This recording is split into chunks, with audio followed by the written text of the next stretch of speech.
Compliments of the season and welcome to the last Friday in the year 2022. You've done so well for yourself. It's been a crazy year, roller coaster year. Some people have had their good times and also their bad time in this year, but all in all, we're very grateful and thankful to God for keeping us up till this time. And on that note, you're welcome to Today in the News on Vanguard Life. I am Precious Chukudi. We begin with the front pages of the paper, starting off with Vanguard this morning.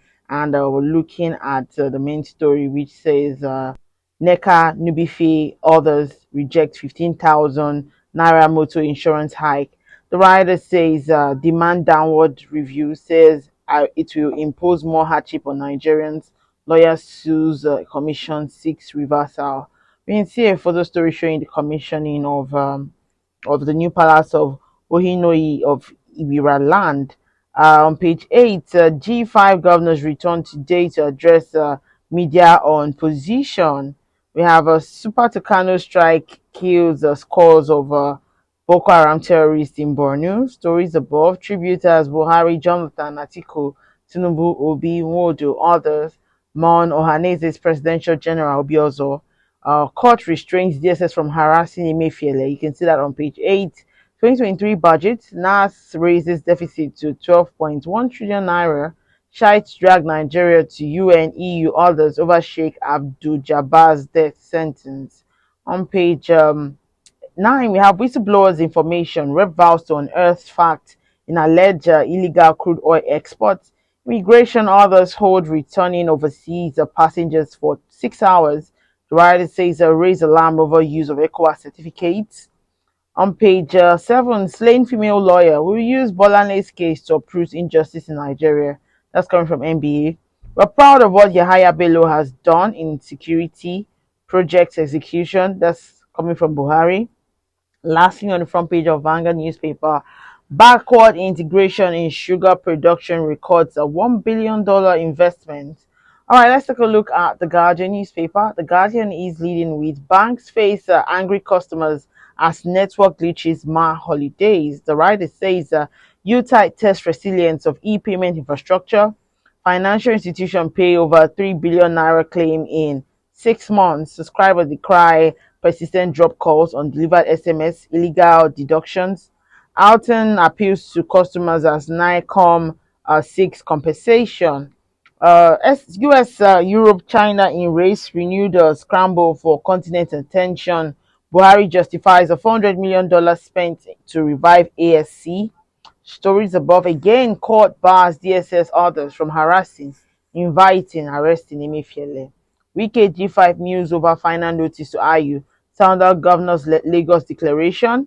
Tribunal upholds Oyebanji's election as Ekiti governor. Soccer legend Pele passes during long battle with cancer. You can see that on page 6, and that's how we can take on Guardian. Let's take a look at the Nation newspaper. The Nation is leading with G5 governor's position puts Atiku in tighter corner. The writer says why PDP candidates can't seek elders intervention, don't sanction Wike others. Buhari lords Bello on security projects in Kogi. Lagos names the preferred bidders for Fort Milan Bridge. 30 billion naira for senators rep severance package in 2023 budget. Defend yourself against bandits, says governors. Naseni partners firm. Lastly, on the front page of the Nation, Abiodun signs a 472 billion naira 2023 budget into law. Let's take a look at the Punch newspaper. The Punch is leading with aggrieved PDP governors demands Tinubu support in 5 states. PDP governors concerned about political careers seek assurance from Tinubu. Ex-Lagos governor to bid party. Akeredolu insists Southerners must succeed Buhari. G5 governors visit Ekweremadu in prison. Return from UK today. Stories about we have COVID-19 surge. Federal government rules out restricting travelers from China. Ajaokuta Steel projects 500,000 jobs. 81.6 billion naira annual revenue. Stories below. Abuja court bars DSS orders from arresting Emefiele. Killer Cobb suspended. NBA demands a 5 billion naira compensation. You can see that on page 4 and 5. Debt. Telcos seek NCC approval to disconnect banks and That's how we can take on the front pages of the papers this morning. Join us after the break. We'll be right back.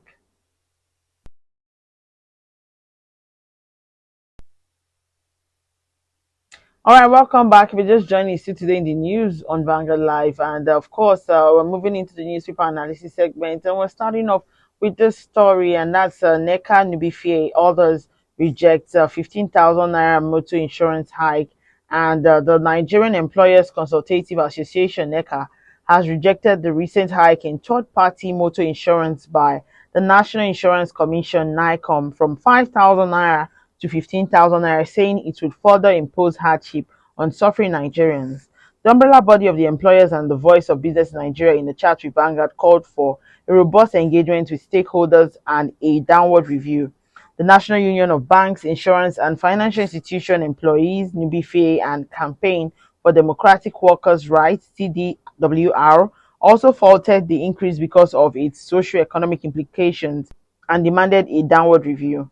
Speaking with Vanguard, Director General of NECA, Wale Smart Oyemide, said while the Commission reserves the right as provided in the extant law in reviewing the rate, the timing in view of current economic realities is of concern. It is worthy of note that the current rate has been in existence for over 5 years, while the cost of motor vehicles have increased exponentially. Coupled with the general price increase of goods and services, the Commission could be justified if there are guarantees for improved service delivery and a higher response rate from insurance company. In developed climes, the insurance industry play a major role in national development as it serves as risk off takers in case of accidents and other mishap. But with the low rate of insurance awareness in the country, we urge NICOM to deepen engagement with critical stakeholders in order to promote the insurance culture in Nigeria and also get buy-ins for its policy action. All right, let's move in and talk about the slain female lawyer, and that's Bolanle Rahim. And this is a report coming from the Nigerian Bar Association, and they have vowed to ensure justice is served in the case of Lagos-based female lawyer Bolanle Rahim, who was shot dead by a police officer on Christmas Day. Now, the police officer, who was later identified as Ramvi Vandi, an assistant superintendent of police (ASP), was attached to Ajiwe police station in Naija, Lagos. The cop and his team were said to have tried to stop Rahim and her family members as they drove back home from a church service. Rahim was shot when her car attempted to make a U-turn under the Ajah Bridge and was later pronounced dead at the hospital to which she was rushed, causing outrage among Nigerians. Now, reacting to the incident, NBA's third Vice President Mandi Asagba chastised the police officer for violating the police code of conduct and assured the victim's family that the NBA will pursue the case with them until justice is served. Asakwa said they have rules and a code of conduct. One thing I have noticed with the system in Nigeria, particularly the police, is that they kind of go outside the law at any point in time. They violate the law, they go contrary to the law most of the time. Constitutionally, it was wrong going by the police SOP. It is unacceptable, it is inhumane, if unthinkable, I must say. And I say to myself that this could have happened to anybody. So if Nigerians are going to keep quiet at this, then trust me, anybody can be the next victim. But I thank God Nigerians are not keeping quiet. The NBA president has said it without mincing words, that we are ready to go all the way out. We are ready to be the complainants with the family. We are also ready to ensure that we're not just going to the root of the matter, but to uproot the system of injustice happening in the land.